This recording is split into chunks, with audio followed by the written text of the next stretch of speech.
오늘 우리 함께 나누실 말씀은 히브리서 13장 7절에서 17절까지의 말씀입니다. 히브리서 13장 7절부터 17절까지의 말씀, 이제 다 같이 함께 읽겠습니다. 하나님의 말씀을 너희에게 일러주고 너를 인도하던 자들을 생각하며 그들의 행실의 결말을 주의하여 보고 그들의 믿음을 본받으라. 예수 그리스도는 어제나 오늘이나 영원토록 동일하시니라. 여러 가지 다른 교훈에 끌리지 말라.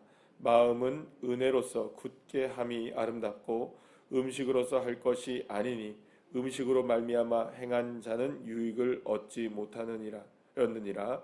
우리에게 제단이 있는데 장막에서 섬기는 자들은 그 제단에서 먹을 권한이 없나니 이는 죄를 위한 짐승의 피는 대제사장이 가지고 성소에 들어가고 그 육체는 영문 밖에서 불사름이라.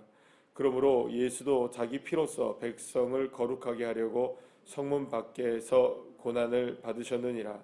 그런즉 우리도 그의 치욕을 짊어지고 영문 밖으로 그에게 나아가자. 우리가 여기에는 영구한 도성이 없으므로 장차 올 것을 찾나니 그러므로 우리는 예수로 말미암아 항상 찬송의 제사를 하나님께 드리자. 이는 그 이름을 증언하는 입술의 열매니라. 오직 선을 행함과 서로 나누어 주기를 잊지 말라. 하나님은 이 같은 제사를 기뻐하시느니라. 너희를 인도하는 자들에게 순종하고 복종하라. 그들은 너희 영혼을 위하여 경성하기를 자신들이 청산할 자인 것 같이 하느니라. 그들로 하여금 즐거움으로 이것을 하게 하고 근심으로 하게 하지 말라. 그렇지 않으면 너희에게 유익이 없느니라. 아멘. 할렐루야. 이제 우리가 히브리서의 결말에 해당하는 부분을 만나게 됩니다. 우리가 내일 이제 마지막 18절부터 9절을 함께 볼 텐데 거기는 이제 문안 인사가 이제 나오게 되고요. 이제 히브리서의 마지막 마무리가 이제 오늘 본문을 통해서 이제 하게 되는 것을 보게 되는데, 이 본문에서 우리에게 눈에 띄게 딱 들어오는 구절 하나가 있습니다.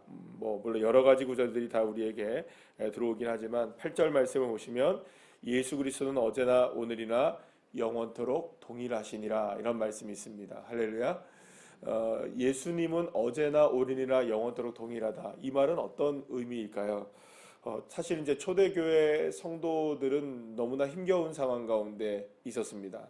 그러니까 어떻게 보면은 기독교의 구약 시대부터 지금까지 역사상 가장 힘겨운 시간을 살았던 사람들은 바로 초대교회 성도들이라고 볼 수가 있습니다. 엄청난 박해와 예수를 믿는다는 그 이유 하나만으로 죽임을 당해야 되는, 그런 버림을 당하고 죽임을 당해야 되는 그런 시대 가운데 그들이 있었던 것이죠.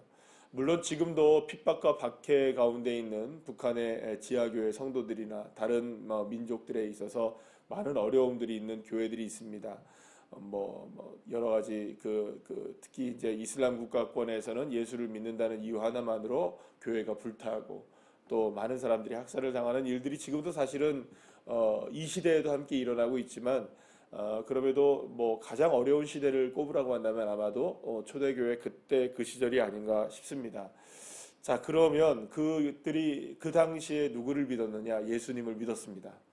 그들은 그때에 예수님을 끝까지, 너무나 힘겨운 상황이었지만 예수를 잘 믿었죠. 그러면 그들이 믿었던 그 예수님은 오늘 우리가 믿는 예수님과 동일한 분입니까? 아닙니까? 동일한 분이십니다. 그러면 지금 내가 믿는 예수님이 2000년 전에 초대교회 성도들, 지금 우리가 보고 있는 히브리서가 쓰여질 당시에 믿었던 그들이 믿었던 예수님과 동일하신 예수님이십니다. 그러면 우리의 다음 세대들, 주님이 다시 오실 날까지 우리의 다음 세대들이, 그리고 그 다음 세대들이 언제 주님이 다시 오실지를 모르겠지만 그때에 그들이 믿는 예수님도 동일한 예수님일까요? 아닐까요? 동일한 예수님이십니다. 그러니까 어제나 오늘이나 영원토록 동일하신 예수님을 우리가 모두가 다 믿고 있는 겁니다. 우리의 과거의 선배들이 믿어왔던 예수님이시고, 우리가 오늘 이 시간 믿는 예수님이시고, 우리의 다음 세대들이 믿을 예수님이 바로 저와 여러분이 지금 믿고 있는 바로 그 예수님이신 겁니다. 그러므로 예수님을 믿는 것은 예수님이라는 그분, 그리고 또 우리가 예수님을 믿는다는 것은 어제도 오늘도 영원토록 동일하신 그 예수님을 믿는 것이고요. 시대가 변하든 또 상황이 변하든 사람이 변할 수도 있겠지만 누구는 결코 변함이 없으신 걸까요? 그 예수님은 변함이 없으신 것입니다. 바로 그 예수님을 오늘 우리가 또한 믿고 있는 예수님임을 우리가 기억해야 하는 것이죠. 그래서 우리의 믿음은 오늘 살아있는 그 믿음이 되어야 하는 것입니다. 그러니까 오늘 우리가 정말로 예수님을 온전하게 믿을 때에 과거의 신앙의 선배들이 믿음을 잘 지켜서 지금까지 그 예수님을 우리에게 전수해 주셨던 것처럼 우리가 오늘 그 믿는 믿음을 잘 믿어서 그 믿음을 또한 다음 세대, 오는 세대에 잘 전수해 줘야 할 책임이 누구에게 있는 걸까요? 우리에게 있는 것입니다. 그래서 오늘 본문 9절 말씀에서 이렇게 얘기하죠. 여러 가지 다른 교훈에 이끌리지 말라. 마음은 은혜로서 굳게 함이 아름답다 이렇게 얘기합니다. 그리고 먹는 것으로서 우리에게 아름답게 하는 것이 아니다. 다시 말하면 우리의 인생을 아름답게 하고 가장 선하게 만들 수 있고 가장 능력 있게 만들 수 있는 딱 한 가지는 뭐냐? 예수 그리스도만을 온전히 바라보며 살아가는 것이다 라는 것을 다시 한번 강조하며 이야기하고 있는 것입니다. 그러기 위하여서 우리가 13절의 말씀이 말씀합니다. 그러죠. 우리도 그 치욕을 짊어지고 영문 밖으로 그에게 나아가자 이 얘기합니다. 예수님은 저와 여러분을 위해서 십자가에 못 박혀 죽으신 분이십니다. 그분의 죽으심이 저와 여러분을 구원해 주셨고 저와 여러분이 하나님의 자녀가 되는 권세를 누리게 해 주신 것입니다. 그러면 그분이 짊어진 치욕을 짊어졌다. 우리의 죄를 짊어지신 분이시죠. 그러면 오늘 우리가 짊어져야 될 치욕의 짐은 뭘까요? 우리가 살아가는 삶에 있어서의 수많은 짐들이겠죠. 거기에는 그 모든 죄도 포함되어 있겠지만 그 모든 것들을 가지고 이제는 누구를 향해서 나가야 될까요? 우리를 위해서 짐을 짊어지신 예수께서 십자가에 죽으신 것처럼 이제는 그분을 향해서 우리가 나가야 되는 겁니다. 삶에 어떤 어려움이 다가오든 우리를 힘겹게 만드는 일이 있든 좌절하게 만드는 일이 있든 어려운 일이 있든 그 모든 상황에도 불구하고 우리는 누구를 향해 나가야 될까요? 예수님께 나가야 하는 것입니다. 그래서 우리가 히브리서를 통해서 우리가 함께 나눴던 말씀 중에 정말 우리의 믿음, 그 믿음이 오늘 확정되어야 되는 것이죠. 그래서 시편에서 다윗이 고백하는 것을 우리가 함께 보았습니다. 내 마음이 확정되고 확정되었사오니. 그러니까 사랑하는 여러분, 저와 여러분의 마음이 다윗이 주님을 향해서 확정되었던 것처럼, 그리고 히브리서에서 말씀하고 있는 이 믿음의 모습을 초대교회 성도들이 마음을 다해 확정했던 것처럼 이제 저와 여러분이 누구를 향해 마음을 흔들리지 않게 확정을 해야 되느냐? 예수를 향하여 흔들리지 않는 믿음으로 확정되어야 할 줄로 믿습니다. 그러나 우리의 삶이 그렇게 만만하지가 않죠. 늘 언제나 우리가 주님을 바라본다고 하면서도 주님을 놓칠 때가 너무나 많고, 주님을 고백한다고 하면서도 주님을 고백하지 못할 때가 너무나 많습니다. 그래서 여러분, 주님을 고백하는 것은 저와 여러분이 결단을 하셔야 되는 겁니다. 그리고 이거는 그냥 믿음이라는 것은 지금까지 저와 여러분이 모두가 다 믿음을 열심히 살아오고는 있지만, 믿음이라는 것은 그저 그냥 이루어지는 것이 아니라 여러분들 끊임없이 저와 여러분이 싸워서 이겨내야 되는 부분이 있습니다. 그래서 결단하면 또 결단하셔야 되고요. 결단하면 다시 결단하셔야 되고, 날마다 오늘 다시금 믿음을 확인하셔야 되는 겁니다. 그래서 주님을 고백하는 이 고백은 그저 그냥 시간이 흐르니까 되는 것도 아니고요. 우리가 분위기에 따라가는 것도 아니고, 그러니까 믿음이라는 것은 정말로 우리가 어떤 그 상황 속에서 결단을 해야 됩니다. 오늘도 그 13절 말씀하는 것처럼 짊어지고 나가야 하는 것입니다. 짊어지고 주님께로 나가지 않으면 안 되는 겁니다. 그래서 이 결단이라는 것은 단순하게 그냥 누가 하니까 되더라 이런 정도의 우리가 믿음을 가지고는 사실은 우리가 살아낼 수가 없는 겁니다. 그래서 믿음은 우리의 삶을 결단하기로 결정하는 것입니다. 결정을 딱 하는 겁니다. 그래서 좁은 문으로 주님 앞에 믿음을 가지고 들어가는 이 믿음이라는 거는요, 좁은 문을 보면서 갈 수 있을까요, 없을까요? 누구도 들어가지 않으려고 합니다. 여러분들 좁은 문으로 들어가기가 쉬울까요? 어려울까요? 그게 쉽지가 않죠. 좁은 길로 가는 게 쉬울까요? 어려울까요? 딱 보고는 아무도 못 갑니다. 딱 보고는 아무도 못 갑니다. 그러나 그 상황 속에 우리 결단하는 거죠. 아무리 우는 사자가 우리의 주변을 맴돌고 우리를 아무리 어렵게 만드는 상황 속에서 우리를 좌절시키는 모습이 있다 할지라도 그럼에도 불구하고 우리 누구를 향해서 뚜벅뚜벅 걸어 나가야 되나요? 결단했으니 걸어가는 겁니다. 그러면 그 걸음 위에 누가 역사하시기 시작할까요? 하나님이 역사하시기 시작하시고 은혜를 베풀어 주십니다. 그래서 사실은 그런 생각을 해보게 되었어요.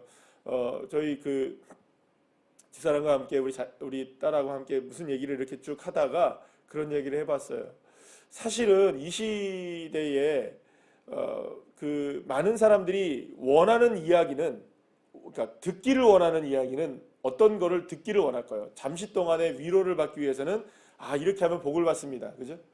저렇게 하면 형통하게 됩니다. 이렇게 하면 문제가 해결됩니다. 여러분 그런 얘기 들으면 그래도 힘을 얻으십니까? 안 얻으십니까? 기분은 좋으시잖아요. 예, 그렇잖아요. 당장은 기분에 좋죠.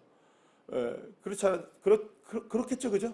예, 뭐 잘 된다니까, 뭐 이루어진다니까, 그리고 또 뭔가 보여지는 것에 뭔가 형통하게 된다니까, 여러분들 그런 말 들으면 우리가 기분이 좋고 또 용기도 얻게 되고, 그렇습니다. 물론 저와 여러분을 향해서 주님이 생각을 하시는 것은 재앙이 아니라 소망인 줄 믿습니다.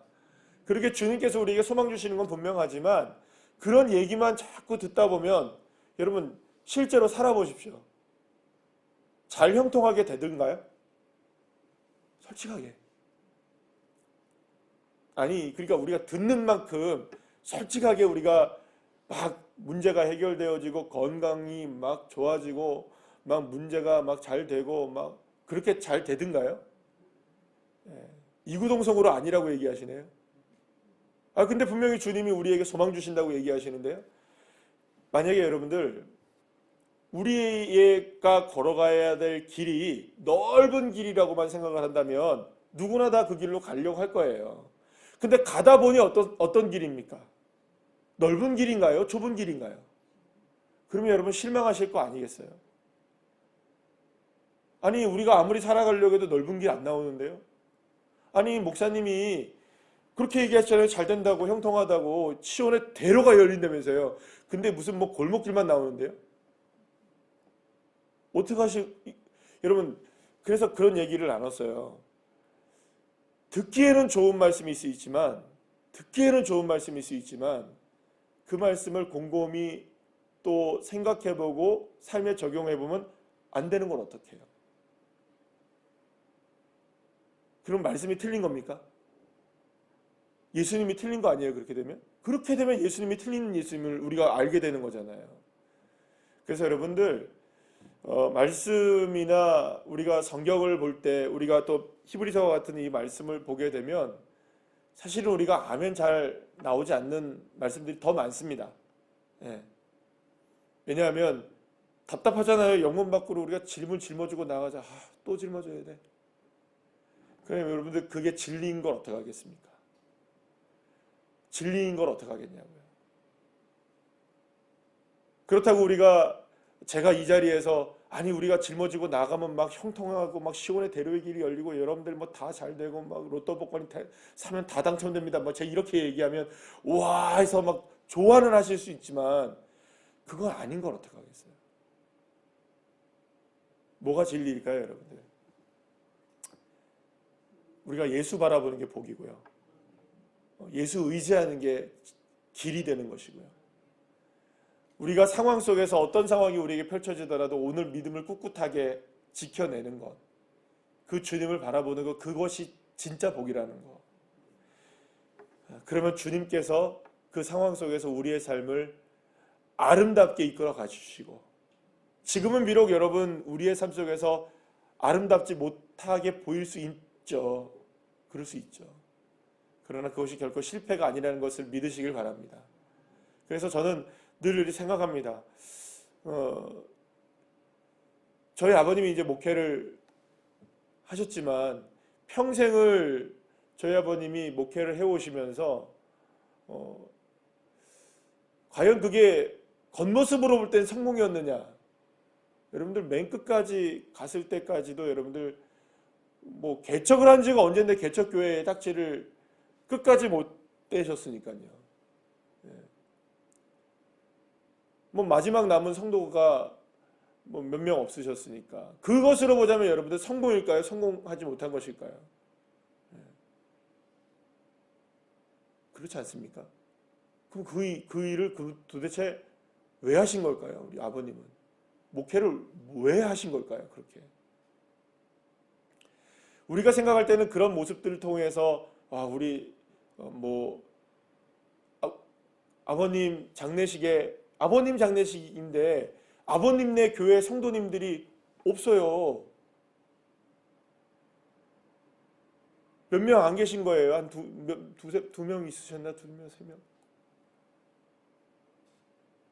여러분 그렇게 보면 여러분들 우리 아버님은 목회적으로 성공이냐 실패냐 이걸 논할 수 있을까요, 여러분들?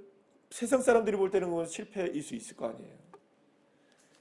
근데 그 모습을 주님이 아름답게 보시는 겁니다. 왜 그러실까요? 거기에서의 성공과 실패를 논할 수 있는 이런 모습이 아니라는 거죠. 그 아름다움이 무엇인지는 저는 잘 모릅니다.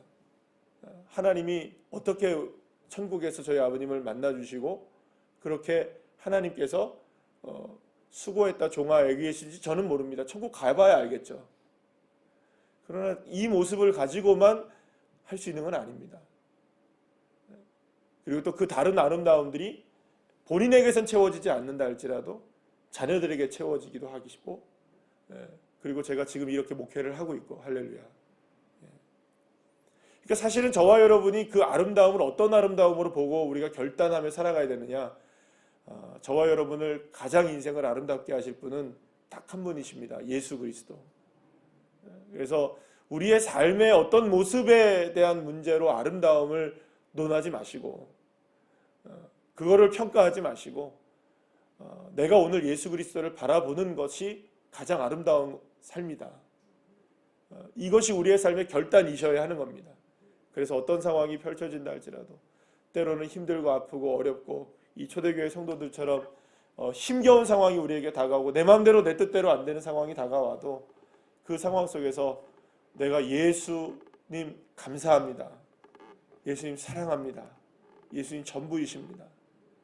그렇게 주님을 의지하며 기도하면서 나갈 때가 가장 아름다운 거예요. 제 인생에 짧지만 제 인생에서 가장 아름다운 순간이 저는 언제인지 저는 잘 알고 있습니다. 저는 2016년 1월 10일입니다. 가장 고난의 절정에 있을 때 광야에서 주 예수님을 고백할 수 있었던 그 시간. 하나님이 여러분들 그 시간을 위하여 가장 고난의 터널을 지나게 하셨던 것 같아요. 그리고 내 고백대로 사는지를 보셨던 것 같고 이제는 깨닫는 것들이 굉장히 많아졌어요. 이번에 다니엘 기도를 통해서 많은 것들을 깨달았습니다. 그랬구나. 주님이 고백대로 사는 삶으로 나를 인도해 주셨구나. 그래서 여러분들 광야가 너무나 아름다운 거예요. 광야를 아름답다고 말할 수 있는 사람은 사실상 성경에서는 그렇게 얘기를 해도 광야가 아름답다고 이야기할 수 있는 것은 진짜 경험해봐야 아는 것이 아니겠습니까? 근데 정말 아름다운 그 예수님을 그곳에서 만날 수 있지 않습니까? 그래서 우리가 어떤 상황이 우리에게 펼쳐지든 저와 여러분을 가장 아름답게 하는 것은 영문 밖에 우리의 삶의 짐을 짊어지고서라도 누구를 향해 나가는 겁니까? 주 예수님을 향해 나가는 것입니다. 오늘도 어떤 상황이 우리에게 다가오든 어떤 모습으로 우리 삶의 모습들이 다가오든 지치지 마시고 용기를 다시금 내셔서 예수님을 바라보시고 그래서 진짜 주님이 우리의 인생을 바라보시면서 오늘 하루의 인생을 바라보시면서 아름다운 하루의 삶을 살았구나.